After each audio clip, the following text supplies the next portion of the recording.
What can I say? Because the only thing that I can say right now with 100% certainty is I was right. Right? I said this team, on paper was good. And as soon as it becomes time for Jalen Durn to step up and elevate, guess what he did not do? Step up and elevate. Right? I don't want to be right about this, but also, come on. Come on. Who doesn't want to be right at the end of the day? And it's the end of the day for this Pistons team as their season. Now that we got the little bit of the entitled slash pettiness out of the way, welcome back to the Scoop with Coop. I'm, of course, Coop, and in today's video, we're going to be talking about Game 7 between the Detroit Pistons and the Cleveland Cavaliers. Now, this game, right, I wish I could say that it was this super competitive, down to the last minute, just battles between the two great teams, and it was just a spectacle to watch. It wasn't. Um, if you're a Pistons fan, of course.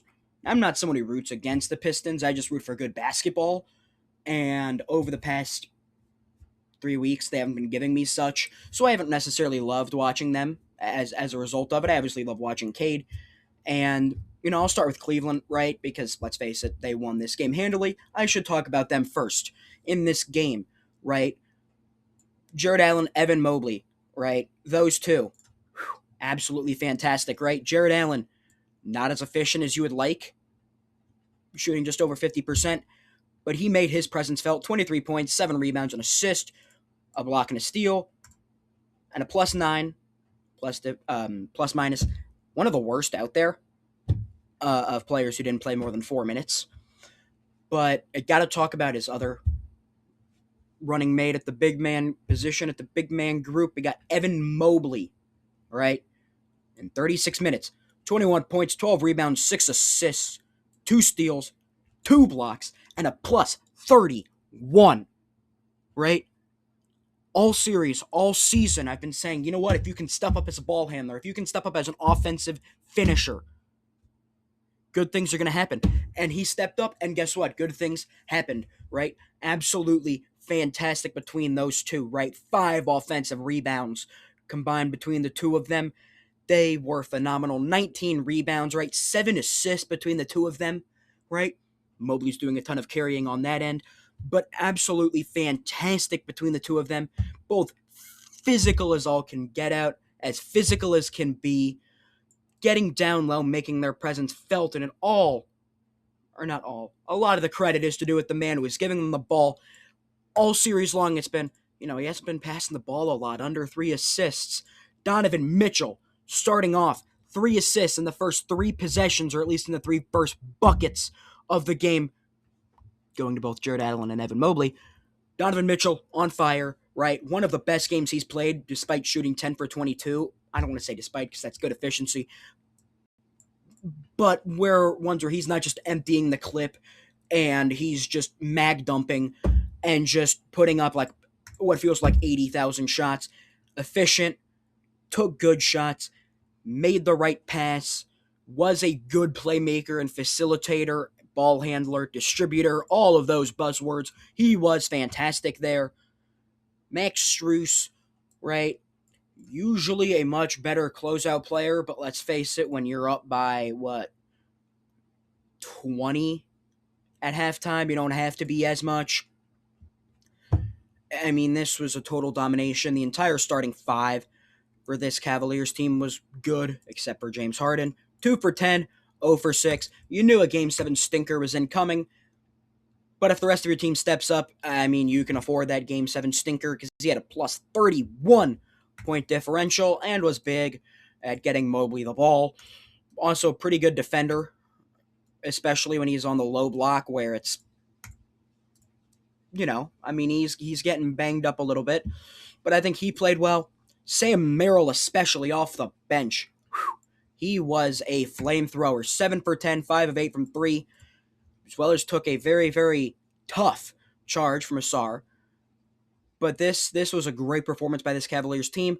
Does give me a lot more faith going into next series because I mean I thought whoever won this series was going to get just demolished in 4 or 5 by the Knicks. Still kind of feel that way, but it might be 5 or 6. I do really like how Cleveland came to play here. They asserted their dominance and they never let it slip. They just looked like the meaner, more physical, and a team who wanted it more. As cliche as that sounds, that's it. That's how it looked, especially where when you get all those points in the basket. Where for a part of the game, Cleveland's starters had more points than the entirety of the Detroit team. You also had a point where more than I believe more than double the points in the paint was going to Cleveland. So like they had twice as many points in the paint as Detroit. Cleveland was just imposing their will, dominating, and they just let Detroit have it. And I mean, I can't say enough positive things about Cleveland in this game. They were spectacular. They took care of business and they did exactly as they should, right? They were just stupendous. And now is when I get to be a little bit more toxic. Detroit. Where do I begin? You're 31-9 at home in the regular season, and you let your home fans down. We'll just start off with who's listed first on the box score. Tobias Harris, 0 for 6, right? Not great, -23. I don't blame him too much. I mean, you would have liked to have made a couple of more shots, but this was just not his. This hasn't been his series, really. I mean, just over the past few games, he's not been as good as he was to open, where it's like you have the first 3 games where you're averaging 20, then you go 16, 13, 6, and 5, progressively going downhill. But I do think that is a lot more so to do with the fact that the ball just wasn't in his hands as much, where he took more shots than he did in the first 3 games, because his highest total in the first 3 games was 16. He only got above that a couple of times. And even in game 4, 17 shots, didn't shoot as efficient. His efficiency went downhill. Didn't get the ball as much. Just didn't play as well as you'd like. But also, I mean, this isn't a matchup for him where he likes to thrive on getting to that baseline, likes getting in that region. And if you have Evan Mobley covering weak side, yikes. Not a great matchup for him. Jalen Duren, I get to be toxic once again. I thought, finally, you got over the hump, right? Game 6. You average 15 and 11, which is still would be a below average performance in the regular season. But you know what? Okay, cool. Hopefully you get back on track. Shoot 70% from the field. Your highest margin since your first game of the playoffs, and you only took 4 shots. So I'm not going to really count that. Your most shots that you have taken in a month, pretty much. Just I thought finally you're back on track. And no, you weren't. You shot 50% at the free throw line. Your free throw shooting has been terrible. You're shooting 59% that this entire series compared to 75 the series before. To open up this game, you allowed 3 straight offensive rebounds. Terrible. Scoring the ball, non-factor whatsoever. Non-factor. Once again, Paul Reed got some minutes on you. Although, I mean, he only got 8, and he still looked better than you in those 8 minutes. You didn't impose your will. You missed an easy couple of shots at the rim. Not great. 7 points, 9 rebounds, 3 assists. Did do well on the defensive end, relative, for your standards that you've set this postseason. You probably have lost over $100 million. So, yikes. Just completely terrible. -18 plus minus. You know what? He didn't have the worst on the team. That's cool. Just not at all good. He just played terrible this entire postseason series. And if I'm Detroit, I'm seriously thinking about if he wants too much money, you just got to cut him loose. Like, I think that some team like the Bulls or something where just a completely just not great franchise is just going to throw him a ton of money.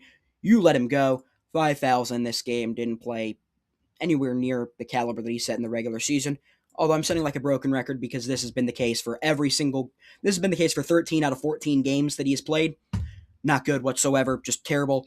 Cade Cunningham next up. I mean, this one was, just to put it into context, right? Cade Cunningham, 13, 4 and 5. Not good, really, right? Not good one bit. That would be the best game for his running mate this postseason. So I take that with a grain of salt. for Cade. Historically, I'm going to trust him in a postseason setting. He didn't show up in this game 7 mainly because I think Cleveland did a spectacular job, especially on one series where Donovan Mitchell, who did foul out, had 2 fouls.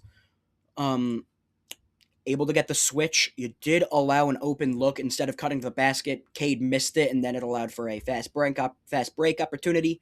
I do think that Cade could have been a little bit more aggressive at the rim, but also no one else on your team can shoot because you shot a total of 31% from 3, and most of those came from players who I'm going to actually shout out later on because they're the only ones who seem to have shown up. Um, Unfortunate for Cade, right? A little bit of work to do. I do think that this is only the start for him. I think he will continue to get better. And this is the first player on this Pistons team where I'm like, you know what? I'm willing to excuse how you played because I think that all series long and all postseason long, you are the reason that it even got to a game 7. Because in this series, 39 in game 5, right? Your running mate didn't help you out.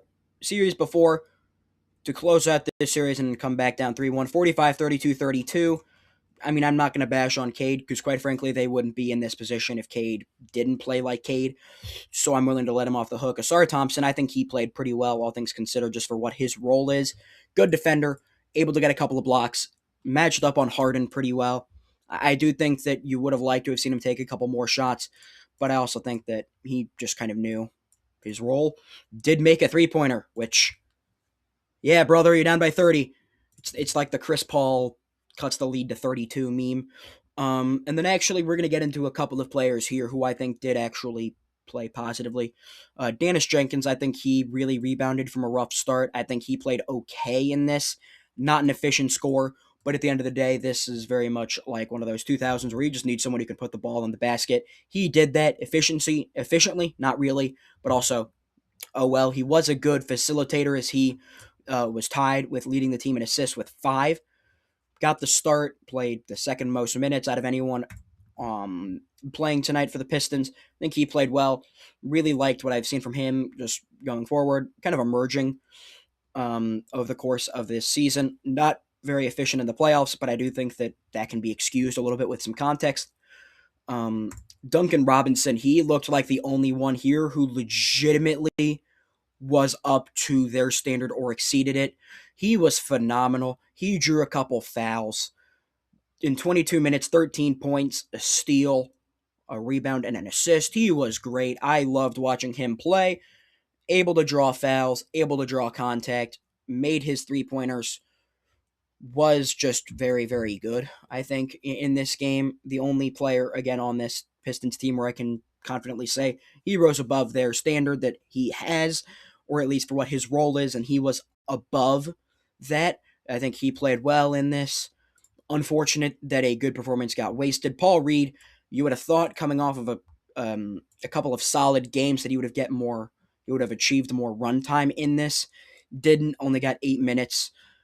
Didn't play phenomenal in those 8 minutes, but I do think he earned himself a decent little contract just for how he played in this series. Tolu Smith, he was one of those where games running out, we'll just put him in, but he scored 4 points in those and plus 4 point differential. Like to see it, buddy. That was cool. Good for you, right? Yeah. Next up, you got Isaiah Stewart, only 6 minutes. He played more physical than Jalen Duren. Shocking. But I do think that he played well. Only played 6 minutes, so they really just was, their rotation was between a couple of guys, and they didn't really pick between Paul Reed or Isaiah Stewart. Stewart played well. I mean, it was just, again, 6 minutes, tough sample size. Ron Holland, I mean, I think that he is someone who might get moved in the offseason just because of the redundancy with his play style next to Asar Thompson, and they just can't play together. They're very similar, but Holland is just not as good at everything. Maybe a little bit better as a shooter, but that's not saying much. I do think that, again, 6 minutes, not much of a sample size. Karis LeVert, I think he played well. 11 points in 17 minutes, 3 for 5, 2 rebounds, 2 assists, and a steal. He played pretty well. Marcus Sasser, another one of those where it's like not very efficient, but you just need someone who you can have confidence in making a shot. Shot 3 for 9 from 3, went 0 for 3 on his 2-pointers, but I do think that he played pretty well. This entire Pistons team just didn't shoot that well.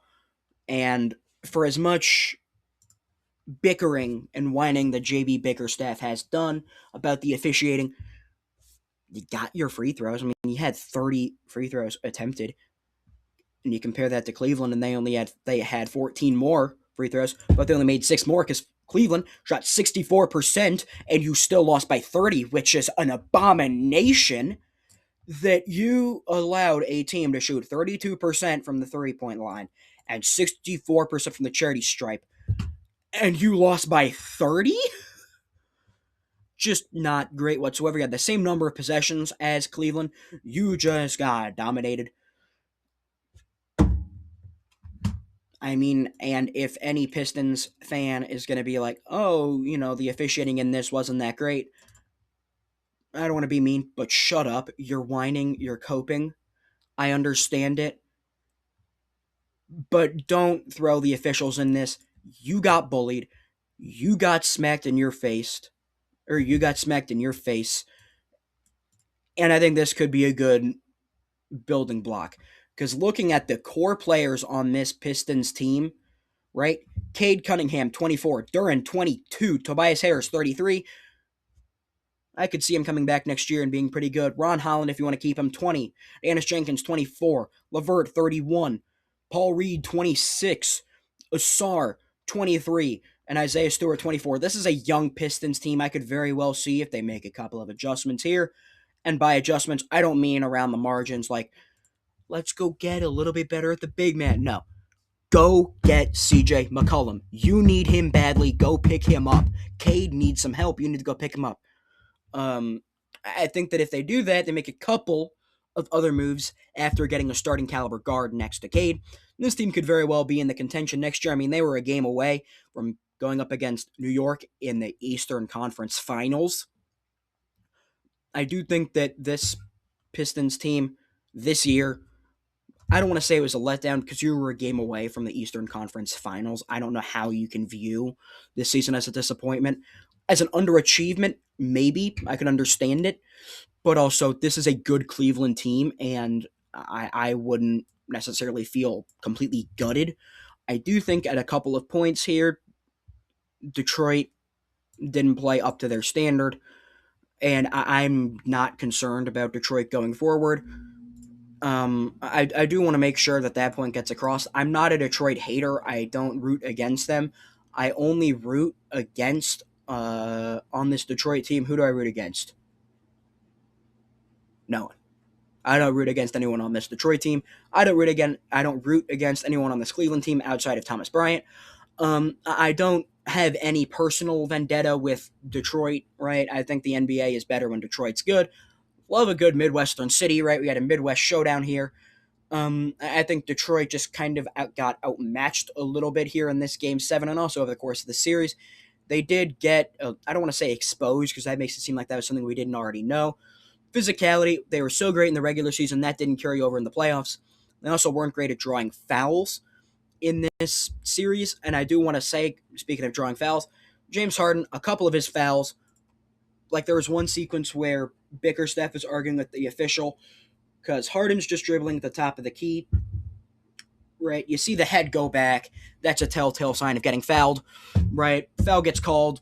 Replay shows Harden didn't get hit in the face. Now, it was a foul, but the foul was called because of something that wasn't as a result of the foul. So I can understand the boos, but it was still a foul at the end of the day.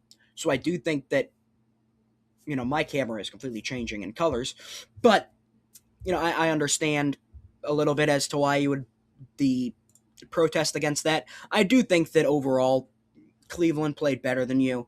Just take it on the chin, move forward next year, make a couple of around the margin moves, make a big move, go back to contend next year, and I could very well see Detroit once again hosting a Game 7 this time, a round further in the Eastern Conference Finals. For Cleveland, you've got a big matchup against New York. You're going to need your big men to step it up against Karl Anthony Towns, who he has really come to life here as a offensive passing hub. I do think you're going to need to have a good defender out there. So I don't know if you're going to say Dean Wade out there in place of whom. I don't know. I do think Jared Allen, you're going to need the ball out. Evan Mobley, you're going to need the ball out. Donovan Mitchell. This is a pretty good matchup if you can really play good defense on Jalen Brunson, as you both are similar statures, at least height wise. Mitchell has longer longer arms, more physical, more beefy. I do think that could be a matchup that could be good. I do think, Cleveland, you played well in this. Detroit, you did not. Unfortunate for Detroit. Fantastic for Cleveland. Great game. Great game for the first quarter. Great series. Hopefully another great series to come for Cleveland. Again, unfortunate for Detroit. That is all for this series. I will try to see if I can get a Knicks Cavs video out. There's a lot going on in the world of sports, so hopefully you're going to see my face a ton. If not, make sure to go ahead and subscribe and, be a recurring viewer. That'd be quite awesome.